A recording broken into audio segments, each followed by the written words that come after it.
Welcome to In This Body, a podcast where we dive deep into the potent power of embodiment. I'm your host, Ailey Jolie, a psychotherapist deeply passionate about living life fully from the wisdom within your very own body. The podcast In This Body is a love letter to embodiment, a podcast dedicated to asking important questions like, how does connecting to your body change your life? How does connecting to your body enhance your capacity to love more deeply and live more authentically? And how can collective embodiment alter the course of our shared world? Join me for consciously curated conversations with leading experts. Each episode is intended to support you in reconnecting to your very own body. This podcast will be available for free wherever you get your podcasts, making it easy for you to stay connected to In This Body, the podcast with me, Ailey Jolie.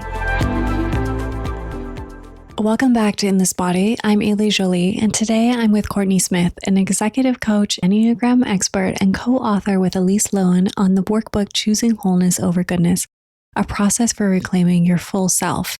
Courtney's path is beautifully unexpected. Yale Law, a master's in public health, over a decade at McKinsey advising healthcare and nonprofit organizations, then stepping away to raise her family.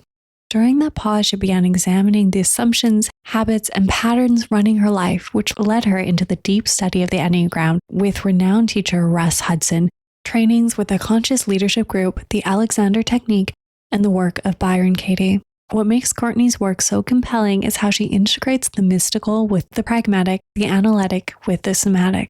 At the heart of her practice is conviction that the most reliable path back to her presence begins with the body, because sensations are here now.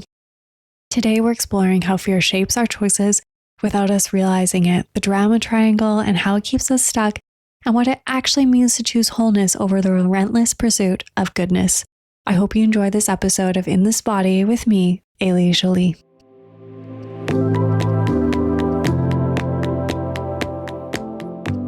So my first question for you is a question that I often start my time with guests. And I would love to hear from you. What is your definition or your understanding of being in your body today?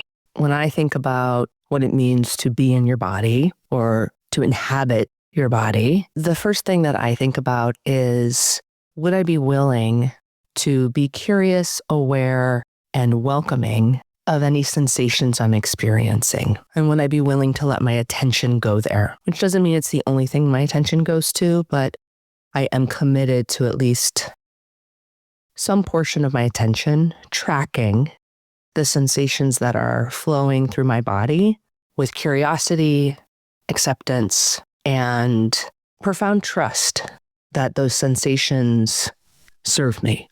And you will correct me, but I'm assuming that there is a little bit of a journey or a story to the understanding of embodiment that you just provided for myself and the listener.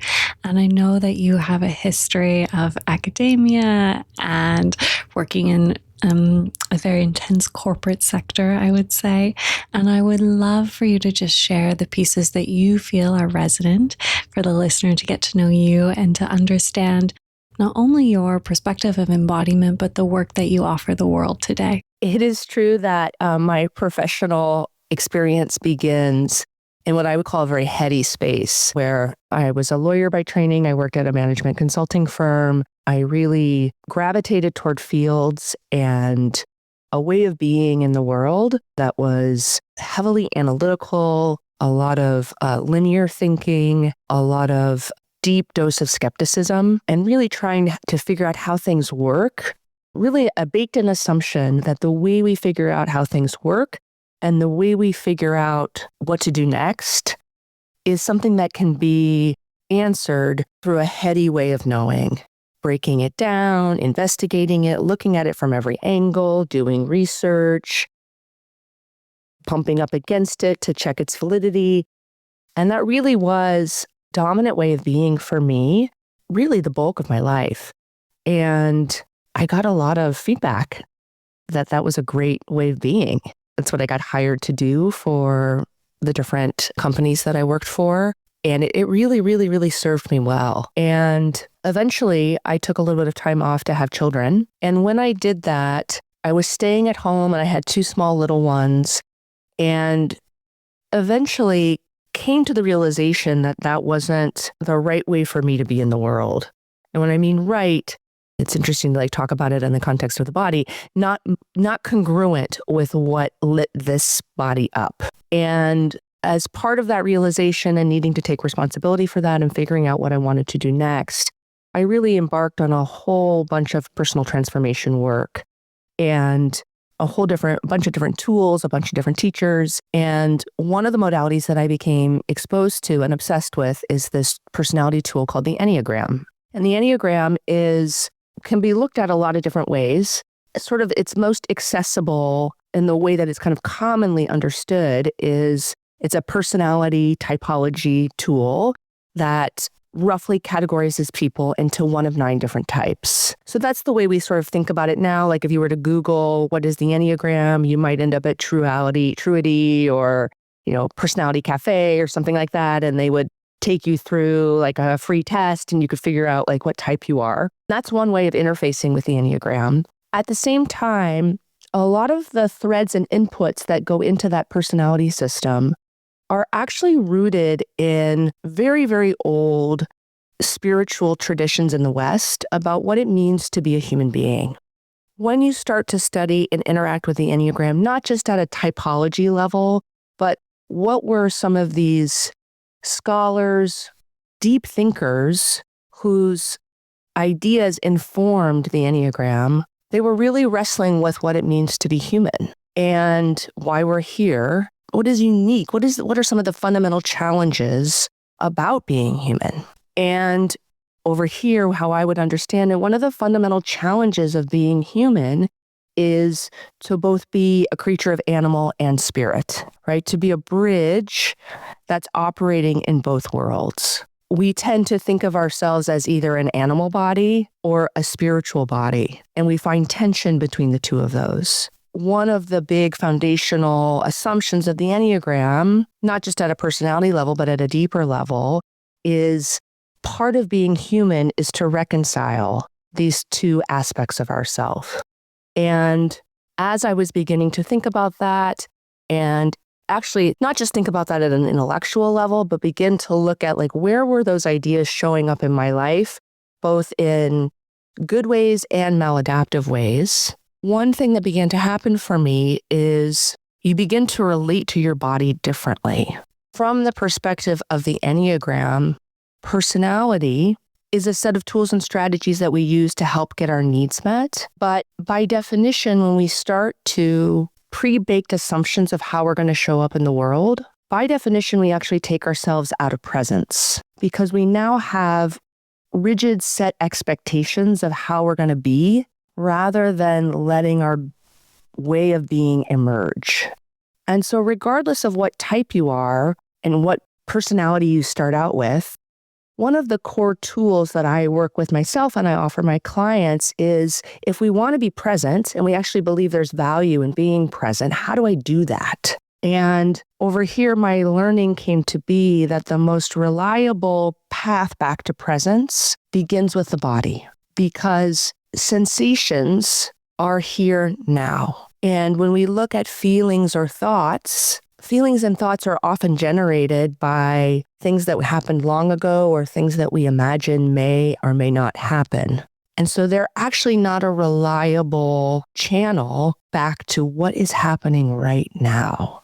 And so as I began to study and work with the Enneagram, I had for several years already done meditation, but it really shifted my presencing practice to understanding to begin always with body sensation. And the more I grounded myself in body sensation, and this is the paradox of the Enneagram, oddly, the more present and spiritually grounded I felt.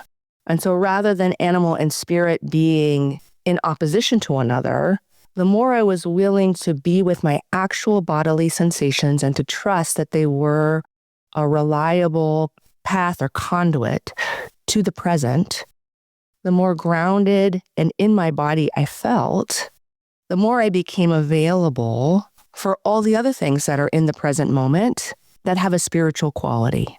And so it really kind of rocked my way of being in the world because it put the head needing to be grounded in the body first in order for it to do its thing, which was a very opposite way of being for me for most of my life. You named it there, which is something that I've often encountered, which is why one of the reasons why I want to spend time with you is your knowledge and how you bring the Enneagram and how you speak about presence and these pieces. But in that there, you name the paradox there of the Enneagram can give us a really deep understanding of personality traits, maybe relational strategies, all of these things. And I know for myself, there was a time in my life where I was like super keen and really, really into it.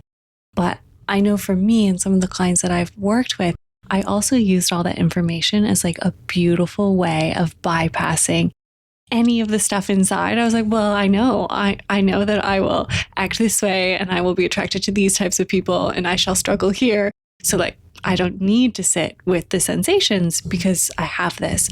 And I would just love for you, if it feels possible and resonant, for you to dive into that a little bit deeper, because I think using any type of self-development knowledge, or we can use the Enneagram here to bypass the body and actually get away from all of the wisdom and the residue of the past that maybe has created these personality structures. Yeah, I mean, there's a couple things I could say about this. And, I want to just name that even though I can talk about this, doesn't mean that I have it all figured out in my life, that it's something that I'm regular evolution with myself. I think one thing that I would sort of say up front is, in scientific inquiry, they talk about is this tool a descriptive tool or a prescriptive tool? And what we mean by that is, are we using the tool to describe what is, or are we using the tool as a prescription for growth and movement? One of the things I really love about the Enneagram is that it's both.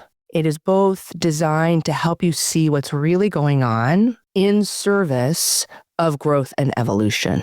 And one frustration I have sometimes with, on the one hand, I love that the Enneagram is broadly accessible and people, it's like featured in White Lotus and these other, like, what type are you? And that's kind of like, I get a giggle out of that.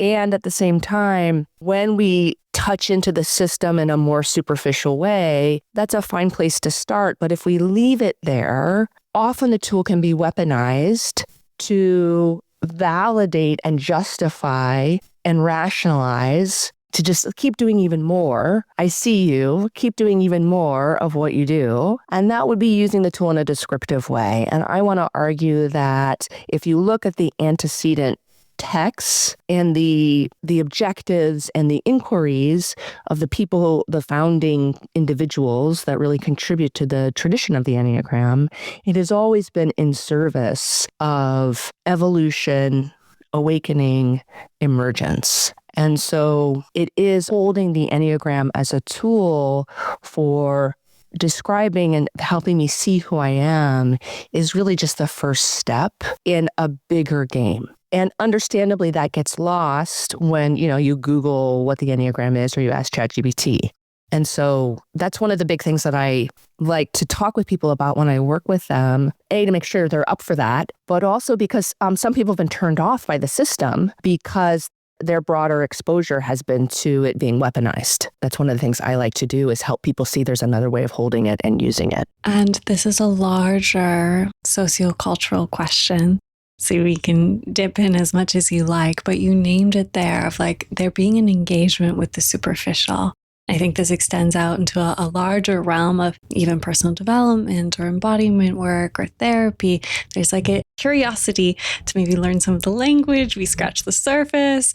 We like it, we adapt some of it, but the actual like real juicy depth, maybe not so comfortable, maybe actually deeply uncomfortable pieces, oftentimes don't get the same buy-in or don't get the same lead-in. And I would love to hear from you how you yourself have maybe even experienced that and how you support individuals when they're wanting something deeper, but maybe don't know how to find it, or it's not been presented in such an accessible way.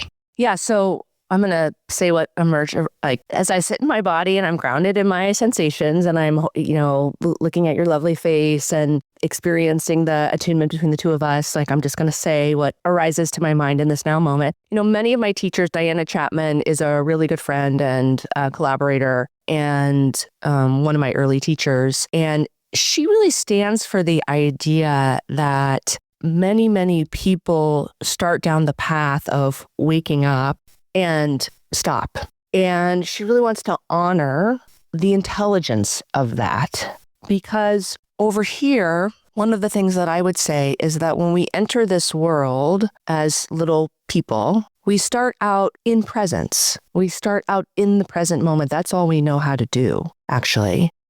And present moment is awash in sensation. Much of that sensation is uncomfortable. And so I would argue that part of the reason no human being doesn't have a personality. It's a universal trait. There might be a wide variation in what those personalities are, but we all have one. I would argue that the personality is the natural response that emerges to help a human being deal with the discomfort of the present moment. It is a really, really smart strategy that helps us manage. We all talk about I want to be present.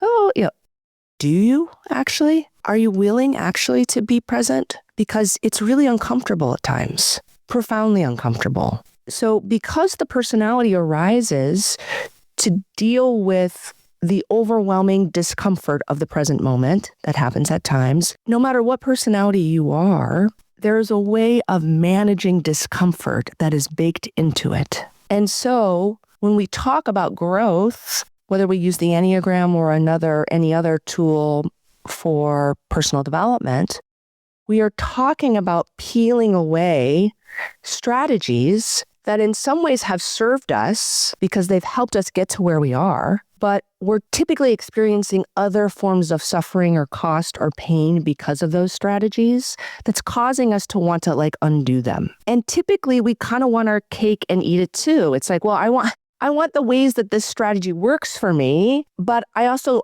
getting feedback that it's causing me to fight with my partner, or I'm not able to accomplish professionally what I want, or I have no idea what I want. I start feeling these other costs. And so I've got the benefit of my strategy, which is it allows me to titrate the parts of the presence that I find good and the parts of presence that I find uncomfortable. But it also has a cost, which it limits my range, limits my tool set, and it's automated rather than intentional. So it doesn't always get me what I want. And I start weighing those things. And typically, as a coach, I show up for someone when they're in the middle of that accounting dilemma. This is really working for me. It feels really familiar. It's helping me stay alive. It's helping me manage, get out of bed in the morning. But it's costing me in all these ways. And so my role as a coach is the stuff over here compelling enough that we're willing to risk and experience more discomfort in sake of these larger objectives. And eventually, if you're someone like me, and again, I'm going to talk about this at an aspirational level, knowing that I fall down all the time. If you're like me and someone who's been on this journey for a long while, you begin to realize that actually discomfort is not just something to tolerate. It is actually the way through. And no problem when I resist being uncomfortable over here. I'm going to do it over and over and over again because I am a human being. But at some level, if I commit myself at a higher purpose to awakening or emerging or my own evolution, I understand that baked into that commitment is an ever-growing capacity to be with what is, even if it is profoundly uncomfortable. Thank you for that. And how you broke it down was so unique. I really appreciated just even the playfulness that you brought in there with doing the accounting, because it is that is the balancing point essentially. And I would love to hear from you if there was maybe a moment in your own life where there's a few classic quotes that go through my mind, but in essence, the discomfort or staying in the discomfort was so intolerable that you just had to, there was no other option. And I would love for you to maybe share, if you feel comfortable, any of those moments, because in my time spending time with people one-on-one, it's often so helpful to hear the stories of others who have been in that same place and will be in that place again and again throughout our lives. And to make that choice of actually the only way out is through. The first thing that I would say is, I spoke a little bit about when I was, I'd had this big kind of professional corporate life, and then I took some time off to raise children. And, oftentimes that aha moment that I'm speaking about, of that, like, what am I doing? For me, at least, but I think this is true for other people too, happens when the reason that we're twisting ourselves into knots, the thing that we're hoping to experience or we're hoping to create in this world, we realize that the strategies we're using to go after that are actually backfiring and taking us further away from what we long to experience. And so for me, when I made the decision to stay home with my children, it was in service of my children, right? And, I had lots of friends who worked, and I didn't have any judgment about that.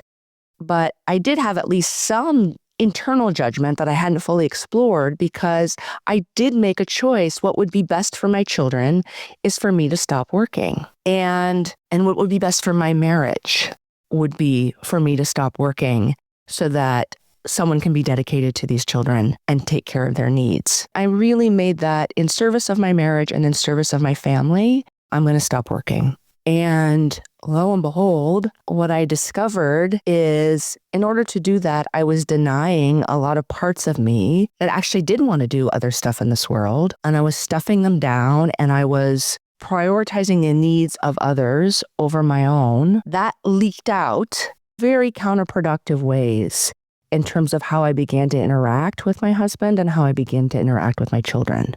So I was resentful. I blamed them. I ended up oftentimes relating to it from like, I don't want to be here, or this is an obligation, as opposed to something that is freely chosen on my part. I began to relate to it from like, I don't have a choice. The work I would use now would say like I was kind of like caught in the drama triangle of like victimhood consciousness for the choices that I had made. And so it really took requiring getting feedback from my husband and from my children. This isn't very pleasant.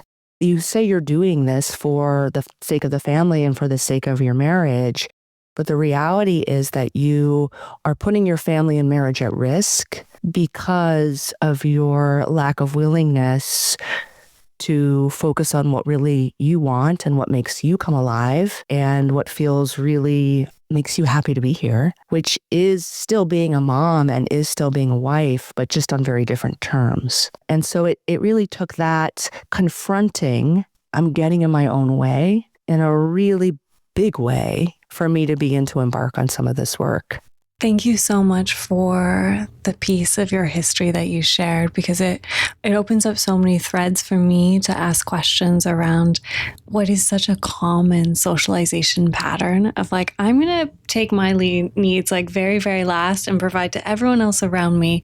And somehow that's just all going to work out. And I would love to explore, before I ask you about the drama triangle, which I'm going to circle back to, I would love to ask you some questions around what you feel like creates that socialization pattern, why it's so important that we break out of it. And my third little question in there is, how do we notice that we're in it before maybe we see it or we feel it in our bodies? Okay, so I would argue that one of the ways that socialization actually ends up working, the actual process of socialization, we receive an externalized message about identity or about how we should be or what we should do. And we perceive it as an externalized message. And then we have to decide whether to be in accordance with that or not. And when we contemplate, I'm speaking about this as if it's like this very like structured, and when all this is happening like really fast and unconsciously. When we think about daring to act or conceive of ourselves in a way that is different than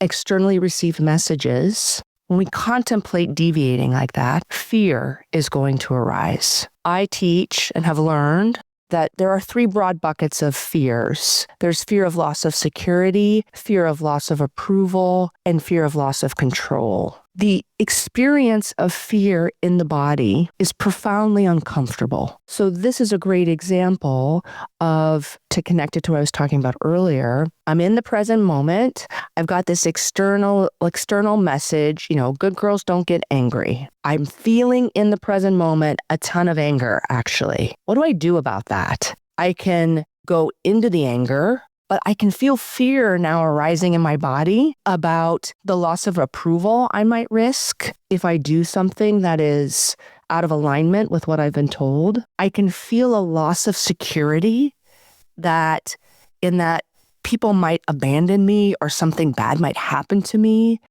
if I make such a bold choice. So now I've got the sensations of anger arising in my body, but now layered on top of them are the sensations of fear. I actually go towards what feels in alignment with myself, which is to be angry. I am going to have to tolerate the sensations of fear in my body. And that is a very, very difficult ask. What many of us choose, myself included, is, again, back to that accounting ledger. It feels less costly to me to just give in or align myself with what has been externally taught to me. Because if I do that, it is true that I have to disconnect from my anger and I have to figure out what to do about my anger, but it keeps me feeling safe. And so those profound feelings of discomfort that are arising in the body around fear, I don't feel them anymore. And so I make a choice. I'd rather suppress, disassociate, deny, all these things that we do about our own internal experience so that I don't have to feel fear. That's a lot where the idea of socialized messages butt up against what we were talking about earlier in terms of the human journey of being with discomfort and all the way the personality emerges as a response for titrating or managing discomfort. I would argue that a lot of the personality, which is some temperament, but a lot of it is too cultural messages that we take in and then we just think that's who we are, it's constructed so that we don't have to experience fear. You answered in there question 1 and question 2. And question 3, you touched on, which was the question of how do we maybe start to notice that we're in one of these patterns or we're disconnected?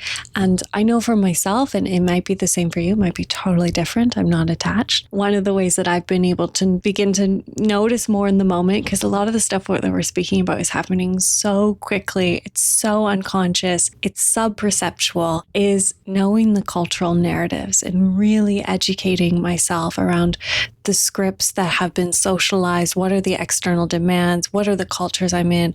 What's coming through history? And so then I can hold that information in my mind that absolutely loves to be overworking and kind of look for it and scan for it in such a way, and then kind of just subtly check in with my body around why it's being drawn to certain things or pulled away from others. But I would love to hear from you if you have any additional ways that maybe you notice the stuff that's out there, the very seductive conditioning and scripts that live out there, and start to slow yourself down or catch yourself too. The drama triangle is an idea that was created by this psychologist named Stephen Cartman in the 1960s. His work is slightly different than how I'm going to describe it here, but it really is about when we are making choices that are about managing fear and the sensations of fear in the body. One thing that happens is because fear is such a strong, profound, uncomfortable feeling in the body that is designed to get us to move to safety as quickly as possible. And many people have written about this, right? Fear ends up sort of hijacking our higher cognitive faculties and doesn't really, by design, basically says, brain, you don't have time to noodle around and look for all the exceptions and do the creative problem solving and, sit in the unknown. We don't have time for that. We got to get ourselves safe. And so one of the things that fear is designed to do is to take us away from higher order ways of seeing in the world because we have decided it's inefficient and therefore risky to expend energy in that way. The second thing that fear does when we have decided to orient toward it is now we're in a world where the number one priority is feeling safe.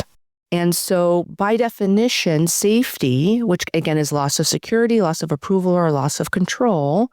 So a temporary feeling of safety because I secure one of those. That's my number one concern. And because I'm not willing to tolerate it, I'm not able to solve for deeper questions or values or objectives. Because if I were to orient instead towards those values or those objectives or those goals, I'm going to have to risk feeling scared. And I'm not willing to do that. So when you have an individual whose number one priority is feeling safe and who has limited cognitive capacity because of what fear does in the body, you get a lens on reality that is called the drama triangle. And the drama triangle is a simplistic way of seeing the world where the underlying assumption is I am at threat. I am not okay unless I feel safe. And when that sort of pervasive assumption is driving all that we do, we either show up as a victim, a villain, or a hero. And those are the 3 points of the drama triangle. The villain feels at the effect of the world and circumstances and feels powerless to do anything about it. They're so scared, in other words, they're not willing to risk owning their own agency and power to do something differently. So fear has them by the throat, and because of that, they limit their range and they limit literally their ability to see different ways of showing up in this world. So to use my example, here I am at home taking care of my 2 little kids. God, I wish there was something I could do. These kids are just so, they take so much time. God, it's so time consuming. And they're not sleeping and I'm not sleeping and there's nothing I can do about that. I guess I'm just going to have to muscle up and get by. That's the language of a victim in those circumstances. I have to endure. And you can feel in that a lack of, I'm not willing to look at some of the things actually that I could do that might profoundly shift this. That feel off the table to me because if I were to go toward them, they'd be too scary. So that's the victim. The villain is going to be the person or the system or the people that I blame or I think has to change in order for my circumstances to be different. So here I'm going to, my baby has colic and she's so difficult. And why is it that 80% of other families, they don't have a baby that looks like mine. Mine is always in pain. Or I have a husband who's insists this is what I do, even though he's never said anything like that. He says he has to work and I have to take care of the rest of this stuff. I'm stuck because of him. I might go to cultural programming and I might say this is just because of this, the society I live in.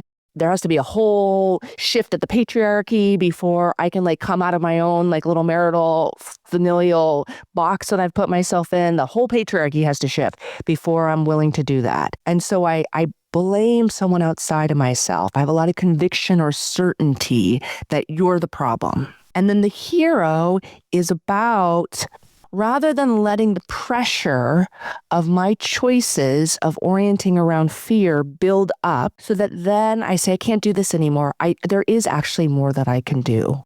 I do have agency here. I am going to do something differently. The hero kind of creates temporary valves to relieve the pressure of living from fear so that we actually stay in the system rather than popping ourselves out of it. So this might be if I overeat or I drink or I, start going on an antidepressant because, and you might need an antidepressant. I don't want to dismiss that entirely, but I might use something like that to help with my mood rather than looking at actually, this doesn't work for me. I need to do something differently. Or I might have friends who are in a similar boat with me and we like to get together once a week for coffee and we like to complain about what it means to be a mom in the modern era. And we do a lot of complaining and kvetching and a lot of sympathizing. And then we all go home and do the same thing for the next couple of weeks. And then we come right back and we just continue. So the kvetching and the building of community through complaining is a hero move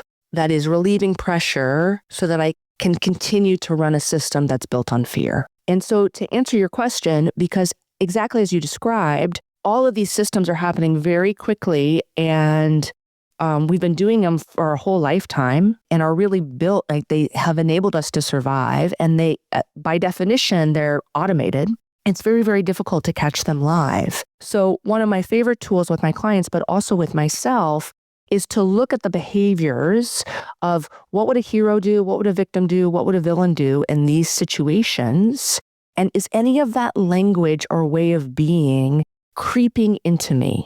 Because if it is, that's a good sign that I'm operating from fear in a way I don't even realize. Can I trust that the presence of these behaviors or the presence of any of these sentences that I just said out loud are indicators that I am living from fear rather than something else? And the other tip off would be, and this is why it's called the drama triangle, is when we're operating from fear, by definition, it's because that's the only thing we're solving for. We get repeating situations because we're not willing to stand for a larger objective or a larger value. So we don't actually make long-term change. And so the other tip off that the drama triangle points to is if I find myself in a situation where the same role, the same behavior, the same sentences, the same thought pattern I'm in, and I've been here at least more than 2 or 3 times, that's a good sign that the way I'm conducting myself is from fear. And the reason I know that is because I'm not getting the result to say I want.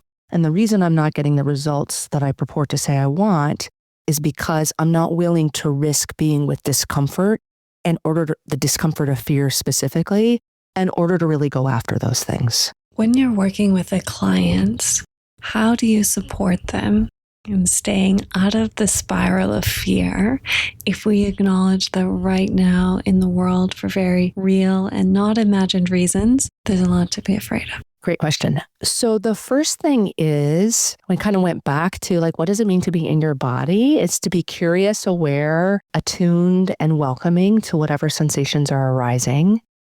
And so one of the first things when I work, and I do this all the time with myself, is would I just be willing to see how scared I really am?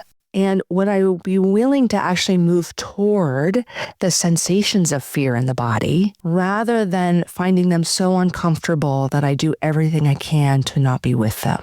And so perhaps counterintuitively, one of the ways that we support ourselves to live a life that is grounded in something beyond fear is to admit and be with and welcome how scared we really are. Because once we get with where fear is in the body already, we then are increasing our capacity and tolerance for being with it so that it doesn't drive us any longer, which is to not to say that it goes away.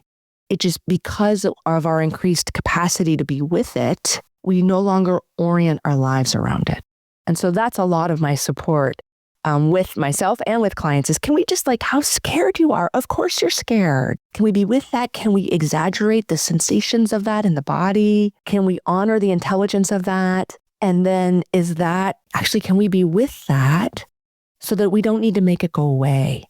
And I think that's the really key piece there, is not asking it to go away, is actually going into it so you can integrate the wisdom of it and understand it and hold it differently. And so that it does ripple out and change how you act. And for the listener who's maybe new to your work, or also just some of the way that you're describing things, because I do think you have a really unique way of making it accessible and playful, but also it's quite profound and deep all at the same time.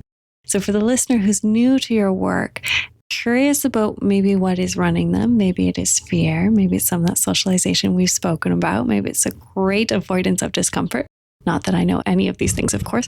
I'm very much still working on them all myself. What is maybe one piece of wisdom that you would like to leave them with? And that could be the piece that you just shared there of really going into the sensation of fear. But if there's anything else that you would like to leave the listener with in regards to figuring out what's running our lives. Yeah, I mean, the big question, I think, for me that I ask myself over and over again is, if I weren't scared, what would I be doing? Which is not to override and not see and deal with and comfort and be with the part of me who is very scared. But one of the ways that fear continues to operate and be in charge of us is that we have a lot of strategies for denying the cost of that way of being. And so when we ask the question, what am I compromising? What am I not even allowing myself to move toward? So if I couldn't feel fear at all, what would I be doing differently? Like beginning to open yourself up to there are aspects of ways of being or things you would love to do or try that likely at this point in your life have been so cut off that you don't even think to illuminate them any longer. They've been off the table for so long. And so in addition to, would I be willing to see how scared I am right now and what those sensations look like? Would I be willing? What would I be doing if I couldn't feel fear any longer? And again, that doesn't mean naively going toward those things, but it is beginning to open that accounting ledger that I spoke about very early on. My last question for you is what are you discovering right now in your own body and in your own life about what it means to be in your very own body? So I think that like one edge for me that I'm really playing with is, one of the costs of living a life based in fear is that we do have to manage, and some of us disassociate, some of us, we all got all kinds of things that we do over here to manage the discomfort that fear creates in the body. When we do that, we often end up cutting ourselves away or from sensations overall. And one of the edges that I'm playing with is how much contact I have lost with pleasure in the body as a profoundly orienting and wise direction to go in. And so as my capacity to be with discomfort has increased, one upside of that has been that I get to feel more pleasure. And that's really, really fun. And then the next layer for me is, would I actually be willing to trust there is wisdom in pleasure? Which is not, I have a lot of stories, as many of us do, around like being irresponsible or wanton or, a mercurial or, doing things I'll regret. Like all of these stories about like, what would it really mean to orient to a life of pleasure? And so I'm really sort of in active inquiry around like, some of those stories make a lot of sense to me. So this is not just like a walking erogenous zone like of gluttonous pleasure over here, but I'm way over indexed toward not trusting pleasure as a reliable compass. And so for me, one edge of what it means to be in my body is not just would I be willing to be with discomfort and accept and welcome discomfort, but would I be willing to trust other signals, the signals of being lit up, alive, in pleasure, as a compass for leading my life? There's so many things that I really love about what you shared right at the end, because I definitely, from my training and clinical time, my experience has been we get so micro-focused on expanding our capacity for discomfort or looking at pain and growing the bandwidth and processing all of the pieces. And I know for myself,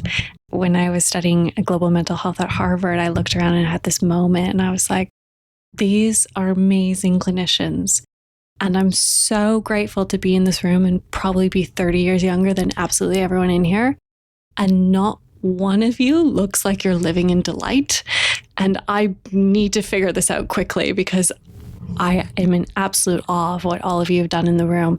And my body feels very tense and afraid near you because there's a lack of aliveness here. So I love what you brought in because I think oftentimes this piece of pleasure gets just left out of the conversation, or it's the only conversation that's being had. And so actually bringing them together and honoring them both as important signs and pieces of wisdom from the body is one of my biggest passions. So you've played in quite nicely into a piece that I love to talk about. I know that you have a book, and we will have all of the show notes so the listener can read your work and learn more from you. But I always ask if there's anything upcoming that you would like the listener to know about. Sure. Of course, they can find Choosing Wholeness Over Goodness. I appreciate you plugging that. My website, Courtney Smith Consulting, has a place where you can sign up for my Substack, what we're really up to. And then I am going to be offering a bunch of workshops, both solo and in collaboration in the spring about the Enneagram and also some of these other ways of being that I've been speaking about. So please sign up for my newsletter and come to my website to hear about all these offerings. I'm excited to do more in-person work with people in 2026. Lovely. Yeah. Thank you again so much for your time. Yeah, thank you so much. It's been a lot of fun for me.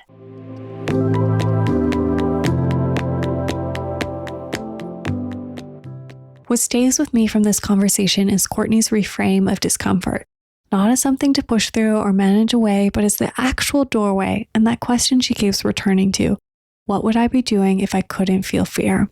I think so many of us have cut ourselves off from whole territories of possibility because fear made the cost of exploring them feel too high. We've been running that accounting ledger she describes, and we've been cooking the books, overvaluing safety, undervaluing aliveness. And then there's what she said at the end about pleasure that's really stuck with me, about how the same strategies that help us manage fear also cut us off from feeling too much of anything. I felt that in my body when she said it, this recognition that expanding our capacity for discomfort is only half the work. The other half is trusting what lights us up, what feels good, what might actually be wise. If you want to go deeper with Courtney's work, her book with Elise Lowen, Choosing Wholeness Over Goodness, is available now. And if this conversation stirred something in you, if you're ready to explore what's running your own patterns from the inside out, my course Embody is where we do that work together. It's a space to practice being with sensation, to build capacity, to come home to your body, not as a concept, but as a lived experience. As always, thank you for listening and allowing me to be a part of your process of coming home to your body. If you found value in this episode, it would mean so much to me for you to share the podcast with friends, a loved one, or on your social platforms. If you have the time, please rate and review the podcast so that this podcast reaches a larger audience and can inspire more and more humans to connect to their bodies too. Thank you for being here and nurturing the relationship you have with your very own body.